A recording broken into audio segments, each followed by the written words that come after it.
Assalamualaikum warahmatullahi wabarakatuh. Oke teman-teman, kita lanjut ke video selanjutnya, yaitu kita akan konfigurasi konsep master and slave dan server.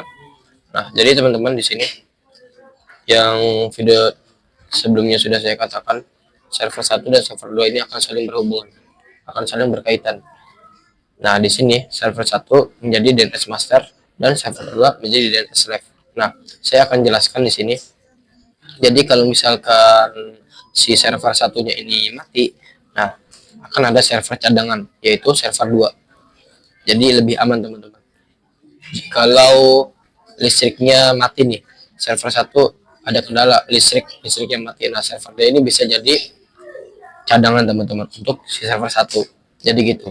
Konsepnya kurang lebih seperti itu untuk DNS master and slave. Nah, jadi untuk outputnya nanti kita melakukan request ke server 1 dan akan terjawab oleh server 1, dan nanti kita coba matikan untuk server satunya, kita di power off server satunya, dan yang akan terjawab adalah server 2. Oke gitu teman-teman. Nah, langsung kita masuk ke konfigurasi master DNS slave di server 1. Yang pertama, masuk ke terminal server 1 via Ubuntu client. Nah, jadi di sini saya akan lebih menggunakan Ubuntu client melalui SSH ya untuk konfigurasi ini sampai ke web server. Jadi di sini kita edit file named.conf.local. Nah, kita pilih, awas ada judulnya juga di sini server 1 dan ini klien. Ini untuk server 1 kita masuk ke nano named.conf.local. Nah, di sini kita paling bawah, oke, kita tambahkan yang pertama itu adalah kita Ctrl E untuk ke sana. Lalu kita tambahkan allow strip transfer, lalu tanda kurawang, kita IP tujuannya, IP target yang ingin kita transfer adalah 113, jangan lupa titik koma, lalu kita titik koma. Saya supaya tidak ingin manual lagi, saya langsung cut saja di Ctrl A Ctrl U, dan di sini Ctrl E, kita Ctrl U. Nah, lebih cepat teman-teman. Jadi di sini ada dua ya. Jadi sebentar saya zoom dulu. Nah, di sini ada allow transfer di zone smk.net dan ada allow transfer juga di zone 1010. Nah, jadi intinya kita akan mentransfer file db.smk untuk zone smk.net ke 10.10.3 atau server 2, dan ingin mentransfer db10 atau zone 10.10.10 ke server 2. Nah, kalau sudah selesai kita Ctrl X ya, enter. Setelah itu kita langsung saja restart supaya mengetahui ada error atau tidaknya. Kalau ada error, coba dicek lagi. Lalu yang kedua, kita edit file forward zone db.smk. Di sini kita masuk ke nano db.smk. Nah, di sini jangan lupa serialnya ditambah ya. Ditambah 1 karena apa? Karena kita ingin memperbaharui file db.smk. Nah, kita tambah di sini ns2. Jadi ns2 ini kita cut saja ya supaya lebih cepat. Jadi di sini, oh ya maaf, ini hasilnya ns1 ya. Nah, ini kita kas saja Ctrl A Ctrl U Ctrl U. Kita ubah ns2, lalu untuk IP-nya adalah 10.3. Nah, seperti ini ya. Oke, sudah selesai. Jangan lupa serialnya kita tambah 1. Nah, sorry 3 harusnya. Ctrl X ya, enter. Langsung saja di restart. Nah, jadi kalau misalkan tadi ini adalah kita serial yang keluarnya adalah serial 2. Nah, kalau misalkan kita named section lalu zone smk.net db smk, ini yang keluar adalah serial 3 teman-teman. Nah, seperti itu. Dan itu akan sangat berpengaruh ke sistem DB-nya karena akan memberitahu bahwa serialnya sudah di-upgrade, berarti ada konfigurasi yang diubah. Seperti itu. Lalu selanjutnya kita edit file reverse zone. Nano db10. Di sini kita tambah lagi serialnya menjadi 2 supaya tidak lupa. Lalu kita tambahkan di sini untuk ini adalah ns2, ini berarti IP hostnya itu adalah 3. Lalu kita ubah jadi ns2. Oke, seperti ini. Kalau sudah kita keluar, kita service namun restart. Oke, tidak ada error, langsung kita verifikasi dan restart. Coba dari yang kita sudah cek conf, tidak ada yang error, kita nama checkzone. Oke, aman. Nama checkzone 10 titik in addr arpa db10. Oke, aman. Kita sudah di restart ya tadi ya. Oke, sudah. Setelah itu kita konfigurasi dan slave di server 2 Ubuntu. Kita buka terminal server 2 dari Ubuntu client, berarti kita pakai SSH, lalu pastikan VM server 2 connect ke internet. Kita cek dulu nanti, lalu kita melakukan penginstalan DNS server di server 2. Kita langsung saja di sini SSH user 2.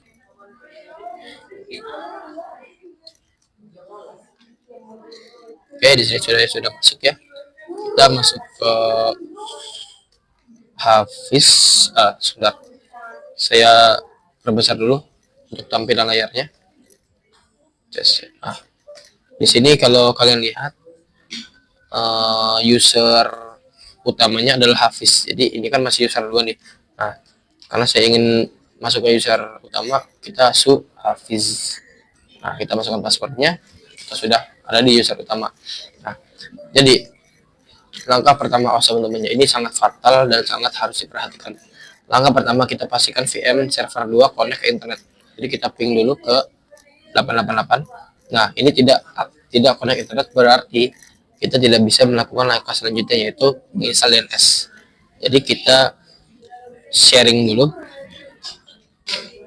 di routernya di sini. Kita akan sharing laptop saya terhubung ke wifi kelas, dan saya akan sharing ke VM router ya. Di sini sudah saya sharing, saya ulangi lagi sharingnya supaya tidak ada yang error.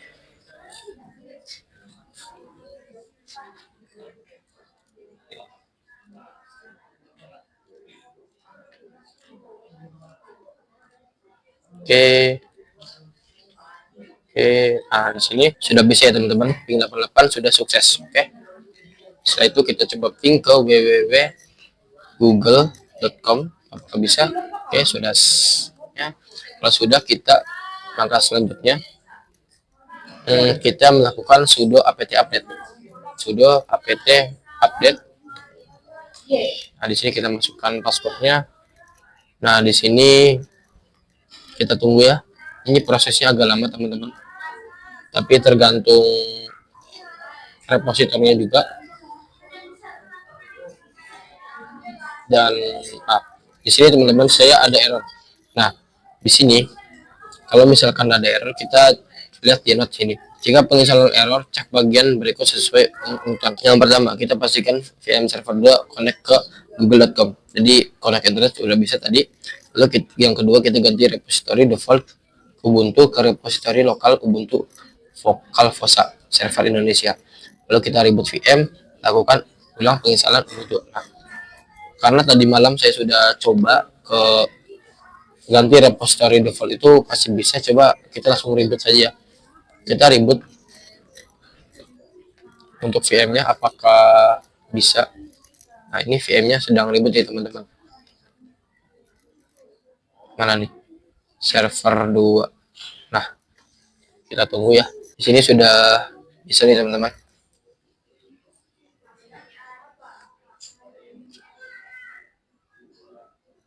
Kita masuk dulu. Di sini kita langsung saja sudo apt update. Nah, kita coba cek apakah masih bisa atau masih error. Kalau misalkan masih error, kita ganti ke repository. Nah, kita ganti ke repository default ke repository lokal Ubuntu Vocal Fossa. Nah, caranya gimana? Caranya kita masuk lagi ke server 2.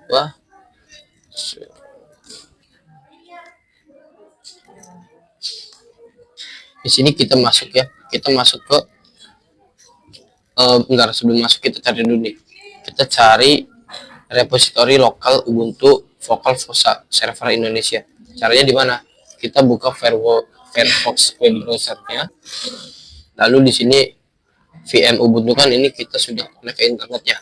Nah, sekarang kita langsung saja klik atau search daftar repositori lokal Ubuntu versinya 20.04 saya itu. Oke, di sini kita pilih yang atas. Nah, di sini kita cek lagi ya. Oke, di sini ada banyak repositori Indonesia Ubuntu 20.04. Ini sesuai versi teman-teman ya. Ada kambing, FTP, ada kebo. Biasanya saya pakai yang kebo ini. Kita langsung saja copy. Setelah itu kita ke aktivis, kita ke terminal. Nah, di sini kita masuk ke sudo nano /etc apt/list untuk mengganti repositorinya teman-teman. Nah, kita hapus semua, kita kontrol K untuk hapus, lalu kita klik kanan paste. Setelah itu kita kontrol S, enter. Nah, setelah itu kita sudo apt update. Kita tunggu. Ini prosesnya agak lama ya teman-teman, jadi mungkin ditunggu saja. Oke, di sini sudah selesai dan kita langsung lanjut ke langkah selanjutnya. Jadi kalau misalkan teman-teman mengalami error, jangan lupa note saya ya. Di sini saya bikin note nih. Sebentar saya. Nah, jadi yang pertama itu, jika pengesalan error, cek bagian berikut sesuai urutannya. Yang pertama, pastikan VM server 2 connect ke internet. Yang kedua, ganti repository default seperti yang sudah saya contohkan tadi. Yang kalau misalkan masih tidak bisa, masih error, jangan lupa teman-teman reboot VM. Nah, di mesin, klik mesin, lalu reset atau bisa sudo reboot di sini di terminal. Lalu yang kedua, yang terakhir adalah lakukan ulang penginstalan di Ubuntu. Kita lakukan ulang penginstalan bin 9. Oke, karena sudah selesai, kita lanjut edit file nama .conf.local. Ini sama ya, jadi kita masuk ke version dulu, sudo nano /etc nama bin ya, bin amed.conf.default change. Sini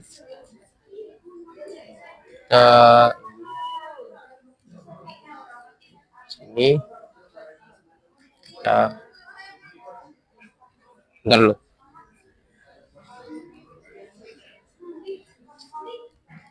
Kita copy, lalu setelah itu kita masuk ke .conf.local. Nah, kita copy paste di sini sama seperti cara yang pertama di konfigurasi DNS otoritatif. Lalu kita mana nih? Nah, di sini kita ubah zone ininya adalah smk.net. Tipenya bukan master ya, tapi tipenya itu adalah slave. Lalu kita tambah di sini mastersnya itu adalah 10.10.10.2 IP server 1 ya teman-teman.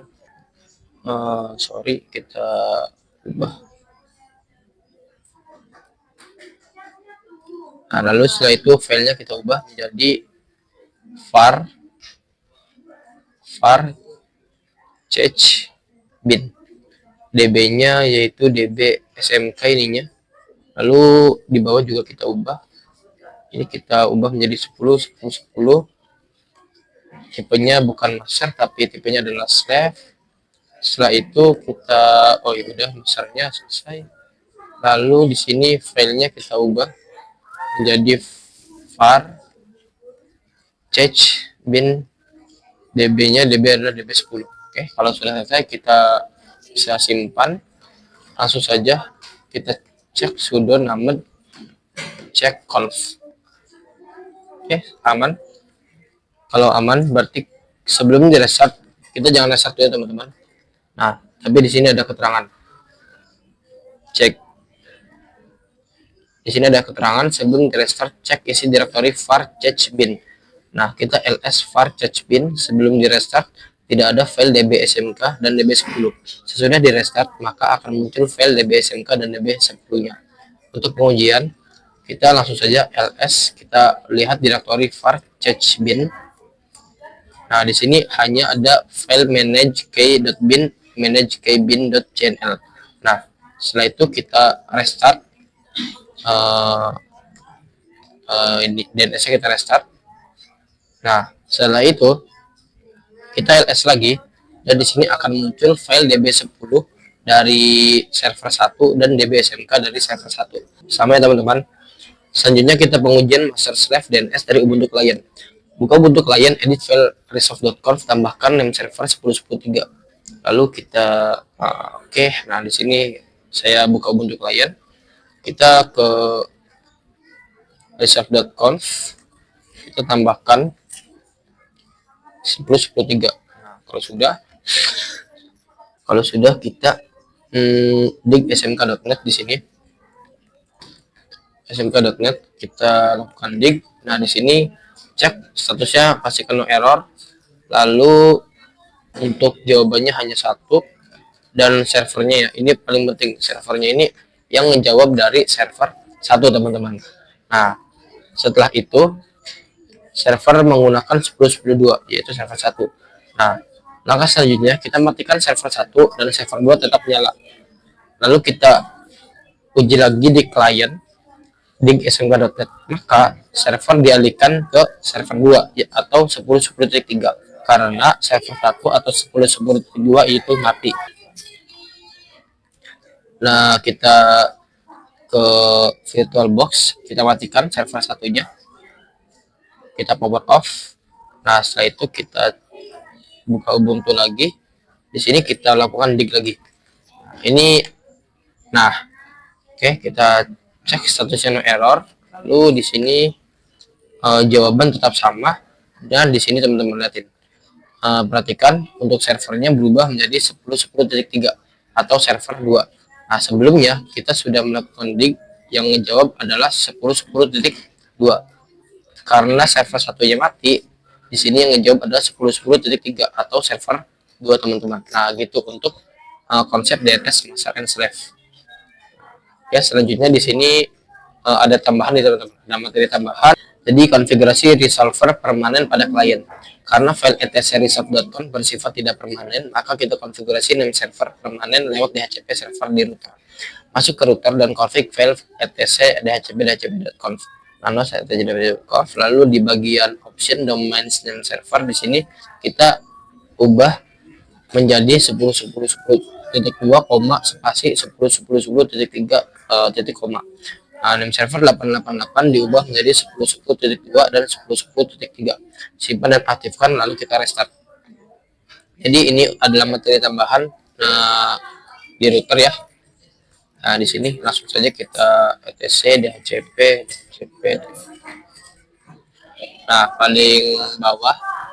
Nah, di sini option domainsnya ini sebelumnya itu adalah 888 karena sudah saya ubah menjadi 10.10.2 dan 10.10.3.